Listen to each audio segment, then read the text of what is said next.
कि डॉक्टर सब भगवान है या कारोबार का नया नाम है? और क्या हमारी स्वास्थ्य व्यवस्था में इंसान की जान की कीमत सिर्फ पैसों की तिजोरी से तय होगी क्या? आज ये सवाल हर गली मोहल्ले, हर शहर में चीख रहे हैं। वक्त आ गया है कि पूछा जाए कि जिन्हें हम भगवान का दर्जा दे चुके हैं, क्या उसमें संशोधन करने की जरूरत है हमें? क्या सभी डॉक्टर भगवान हैं क्या? क्या सभी अस्पताल मंदिर हैं क्या? अगर है तो ये किडनी बेचने वाले कौन हैं? जहां इलाज के नाम पर लोगों के बैंक अकाउंट को सुखा दिया जाता है, वो लुटेरों का घर है कि इलाज का भवन है? खबर सुनिए, लखीमपुर से है।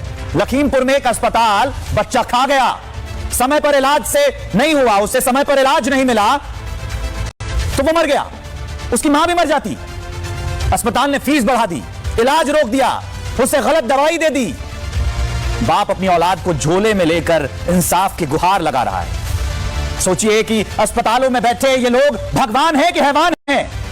आप मामूली इलाज के लिए जाइए, अगर आप किसी गोली से भी ठीक हो सकते हैं ना, फिर भी अस्पताल जाते वो आपके हाथ में कैनुला ठोक देगा, धड़ाधड़ इंजेक्शन लगा दिए जाएंगे, पानी सलाइन की बोतल चढ़ा दी जाएगी और सवाल आप पूछ नहीं सकते। आप लाचार हैं, आप बीमार हैं, लेकिन ये राक्षस रूपी डॉक्टर आपसे ठीक से बात तक नहीं करते हैं। हो सकता है कि आप सवाल पूछे तो ये बोल दे कि जो हो रहा है सही हो रहा है। डॉक्टर तुम हो कि मैं? पूछते हैं, करते हैं ऐसा डॉक्टर? हमें इस व्यवस्था से पार पाना है। डॉक्टर की जिम्मेदारी है अपने मरीज को भरोसे में लेना। अगर डॉक्टर ठीक से बात कर ले तो मरीज, उसकी आधी बीमारी तो वहीं ठीक हो जाती है।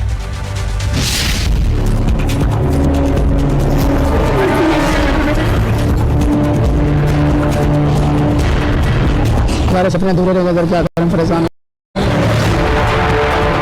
घूम रहे हम 3 दिन से, खाना पीना कुछ भी नहीं। अपने 4 नर्स भेज कर लेडीज को बाहर कर दिया रोड पर। आज कुछ हजार के लिए, पैसे के लिए मेरे बच्चे की मौत कर दिया।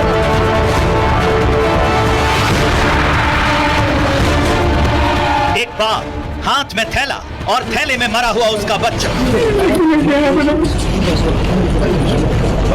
गला दर्द से भरा हुआ, आंखों में आंसू, शरीर में कपकपाहट और डीएम साहब के सामने हाथ जोड़कर अपनी व्यथा बयां कर रहा है।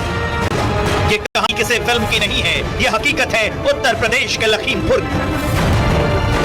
एक बाप जिसके हाथों में उसका बच्चा होना चाहिए था, लेकिन असल में हाथ में एक थैला है और उस थैले में उसका मरा हुआ लाल। पिता के हाथ में झोले में ये सिर्फ एक शव नहीं है, ये सिस्टम की नाकामी का घिनौना सबूत है। और जब आम आदमी को न्याय की गुहार लेकर डीएम ऑफिस पहुंचना पड़ जाए तो समझ जाइए कि शासन प्रशासन से भरोसा खत्म हो गया। लखीमपुर के नौसर जोगी गांव का रहने वाला विपिन की पत्नी गर्भवती थी और डिलीवरी